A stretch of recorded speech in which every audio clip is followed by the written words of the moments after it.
रही है जिसमें मधुता का भाव कहा गया। कभी कभी निवेदन करूंगा, एक थोड़ा सा भाव व्यक्त करूंगा। मान लो घर में अशांति ज्यादा हो, रोग बीमारी ज्यादा घेर रही हो। नमस्कार भक्तों, हर हर महादेव।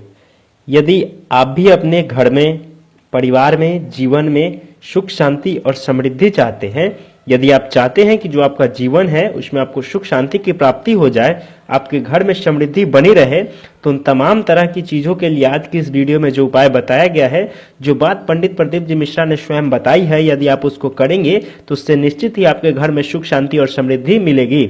आपको अपने जीवन में सुख शांति भी देखने को मिलेगी और साथ ही साथ आपको अपने घर में समृद्धि भी देखने को मिलेगी। आपके घर की आर्थिक स्थिति भी अच्छी रहेगी, रोग कष्ट से भी मुक्ति मिलेगी। आज के इस वीडियो के माध्यम से पंडित प्रदीप जी मिश्रा ने शहद का एक बेहद ही कारगर और आसान उपाय बताया है। यदि आप उस उपाय को अच्छे से समझकर करते हैं, यदि आप उनके बताए अनुसार करते हैं, तो निश्चित ही आपके घर में, आपके जीवन में सुख शांति और समृद्धि आएगी। इसीलिए आप आज की इस उपाय को अच्छे से समझकर करें। इस उपाय से जुड़ी समस्त जानकारी आगे इस वीडियो में दी गई है। इस वीडियो के बीच में मध्य में उन्होंने इस उपाय को बताया है, इसलिए मैं आपसे पहले ही अनुरोध करता हूं कि आप इस वीडियो को पूरा देखें, तभी इस उपाय को आप अच्छे से समझ पाएंगे, कर पाएंगे। तो चलिए आज की इस पावन कथा को हम शुरू करते हैं और सुनते हैं उनके ही मुख से आज की इस उपाय को, इस कथा को।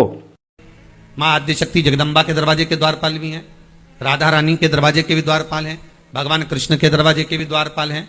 तो द्वारपाल का मतलब ये नहीं होता कि तुमने किसी को पैसा देकर दरवाजे पे खड़ा कर दिया हो कि यहाँ खड़े रहना, दोनों 5,000 रुपये महीना तुमको देंगे, 5 इधर वाले को, 5,000 इसको देंगे, और ऐसा तलवार लेकर डंडा लेकर खड़े रहना हो, बंदूक लेकर। तो इसका मतलब केवल ये नहीं होता कि तुमने द्वारपाल खड़ा कर दिया तो द्वारपाल का मतलब अच्छे से समझना कि द्वारपाल किसको कहा गया। द्वारपाल तुम किसी को पैसा देकर खड़ा करो वो द्वारपाल नहीं है, किसी को धन देकर खड़ा करो वो द्वारपाल नहीं है। द्वारपाल का मतलब ये होता है कि जिस दरवाजे से आप प्रवेश करे हैं उस दरवाजे पर जो 2 फाटक होते हैं, उस दरवाजे पर जो 2 चौखटें होती हैं, उस चौखट के भाग को ही द्वारपाल कह दिया गया। और वहां पर ऐसा कोई संसार का मानव नहीं है जिस संसार के मानव के दरवाजे पर कोई ना कोई द्वारपाल ना हो। प्रत्येक मनुष्य के घर पर अगर चौखट लगी है तो चौखट पर द्वारपाल हैं। ये जो पत्थर की जो चौखट होती है ना, ध्यान दीजिएगा, बहुत थोड़ा सा लगेगा लोगों को कि महाराज जी आप बोल रहे हैं, पर वास्तुशास्त्र के अनुसार अगर आप अच्छे से वास्तुशास्त्र को पढ़ेंगे, निकालेंगे, उसका स्मरण करेंगे, तो आपको ज्ञात होगा कि लकड़ी की जो चौखट होती है उसमें द्वारपाल का महत्व होता है। पत्थर की पेलरिंग कराकर जो चौखट तैयार करी जाती है उसमें द्वारपाल का भाव समाप्त हो जाता है।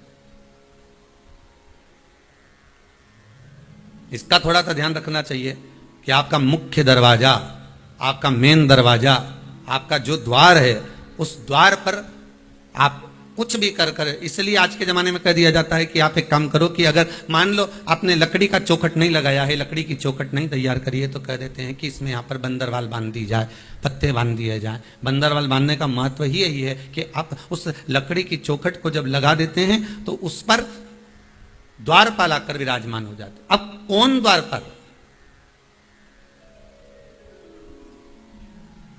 कौन द्वारपाल विराजमान? तो कहा ये द्वारपाल दिखते नहीं है, ये दरवाजे के द्वारपाल दिखेंगे नहीं। हिंदू धर्म में पहले नियम था, हमने तो महाराष्ट्र में आज भी देखा है, गुजरात में भी देखा है।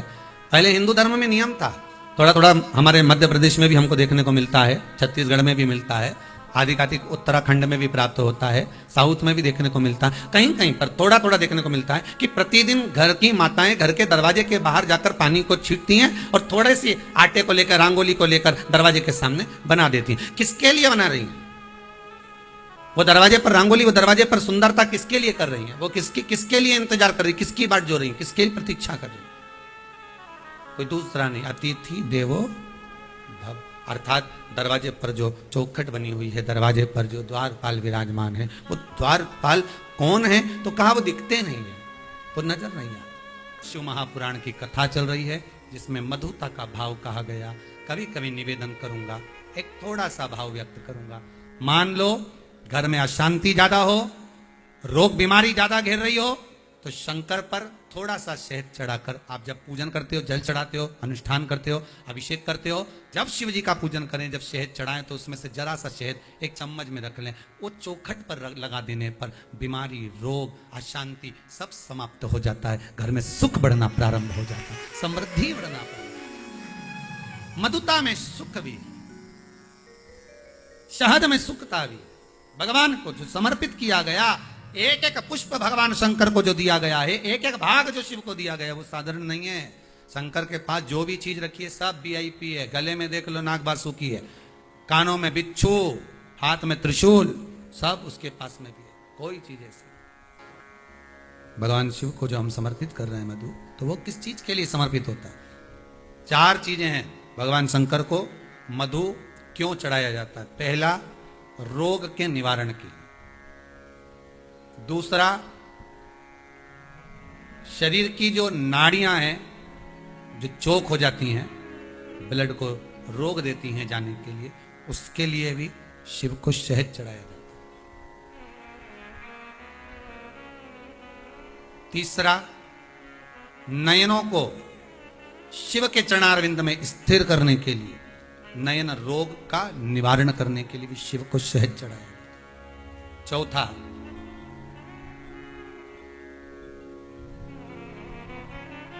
भगवान शंकर छोटे छोटे जीव जो शिव से दूर नहीं है, कंकर से जो चिपके हुए हैं, जो कहीं जा नहीं सकते, उनको कोई पूछता नहीं, सब उनके विपरीत हैं, शिव उनको अपने करीब में लाकर पूरी सृष्टि का संचार करने के लिए, अपने नजदीक लाने के लिए, शंकर उस सृष्टि खंड को अपने आनंद सुख में लेने के लिए उस शहद का पूर्ण अभिषेक,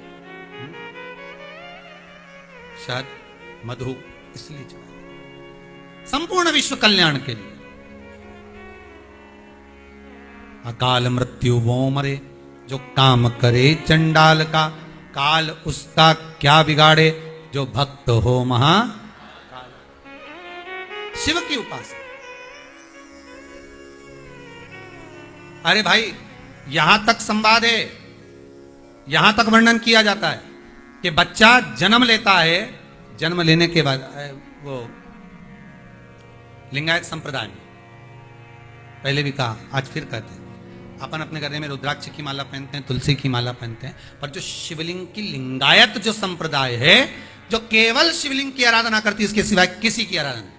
लिंगायत संप्रदाय के अंतर्गत वो लोग रुद्राक्ष और ये सब चीज अलग बात, वो एक डिब्बी के अंदर, चांदी की डिब्बी में शिवलिंग रखते हैं, शिवलिंग को पैक कर कर अपने गले में धारण करते हैं। लिंगायत संप्रदाय में, कि बड़ी भारी संप्रदाय में, लिंगायत संप्रदाय के किसी संप्रदाय जिसके अंतर्गत जन्म लिया बच्चा, यदि गुरु मंत्र नहीं लेता तो मां उस बच्चे को दूध तक नहीं पिलाती, जब तक गुरु मंत्र नहीं होता। शंकर के उपासक ऐसे भी, फिर गुरु जी को बुलाया जाता है, उसके कानों में शिव मंत्र दिया जाता है, शंकर का मंत्र देकर फिर उसको मां दूध पिलाती कि ये शिव का हो गया, अब मेरा नहीं शंकर का है। अब रोग होगा तो शिव देखेगा, बीमार होगा शंकर देखेगा, कुछ भी तकलीफ होगी शिव जाने, हमने इसको शंकर को दे दिया, मंत्र हो गया। मतलब स्कूल में एडमिशन हो गया, स्कूल में एडमिशन हो गया, मंत्र। और अब आप में से कितने लोग हैं जिनका बच्चा जन्म लेता होगा तो उसको गुरु मंत्र दिया जाता होगा, किसी गुरु जी को बुलाकर कहा जाता होगा कि इसके कानों में भगवान शिव का मंत्र दे दीजिए, राम नाम कृष्ण नाम कुछ तो दो, जन्म लिया है उसने, संसार सागर में आया है, कोई ऐसा मंत्र दे दो कि बच्चा बीमार ना पड़े, कोई ऐसा मंत्र दे दो कि आगे चलकर इसकी उन्नति होती रहे। तो वो जन्म के समय पर जो दिया गया मंत्र है लिंगायत संप्रदाय में, शिव का स्मरण। और मेरी माताओं से निवेदन है, आपके यहाँ कोई बच्चा जब जन्म ले, कोई अगर गुरु ना आ सके, कोई संत ना आ सके, तो मेरी माताओं से निवेदन है, आप भी उस बच्चे की पहली गुरु हो, आप भी अपने बच्चे के कान में कम से कम ओम नमः शिवाय, श्री शिवाय नमस्तुभ्यम, राम कृष्ण कह तो सकते हो। और भगवान शिव का शिवलिंग है, ऊपर जो पानी लेकर बैठा है, साथ में जो जल गिर रहा है, बेलपत्री गिर रही है, उससे शिव का अभिषेक हो रहा है। बांध नहीं है उसको। अच्छा, जल तो चढ़ गया, जल समर्पित भी हो गया। बेलपत्री का वृक्ष था, बेलपत्री नीचे गिर रही थी, वो भी शिव को मिल गई, वो भी भगवान शंकर को प्राप्त हो गई। पर एक भाव उसी बेलपत्र के वृक्ष पर,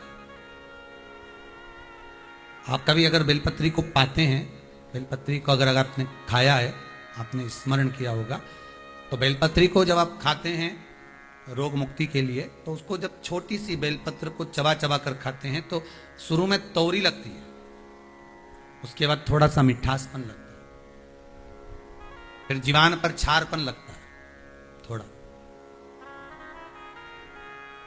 बेलपत्र का जब वृक्ष है, उसकी जो पत्ती गिर रही है, उस पत्ती के साथ में कुछ रस तत्व भी शिव को समर्पित हो रहा है। वही रस तत्व, उसी को बेलपत्री की पत्ती के ही रस तत्व को मधु कहा गया। वो रस तत्व जो भगवान शंकर को समर्पित हो रहा है,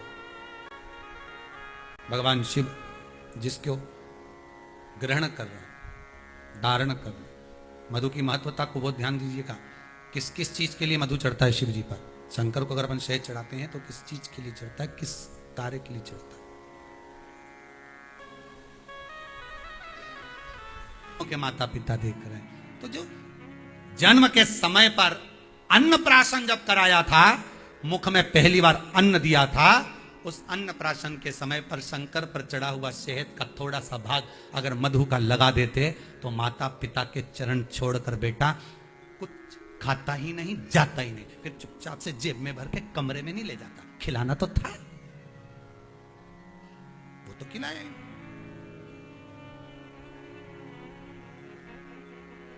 शहद, मधु सुख प्रदान करने वाला, रोग मिटाने वाला, आरोग्यता देने वाला, आरोग्य सुख देने वाला, ऐसा भगवान शिव का सुंदर आनंदमय चरित्र शिव महापुराण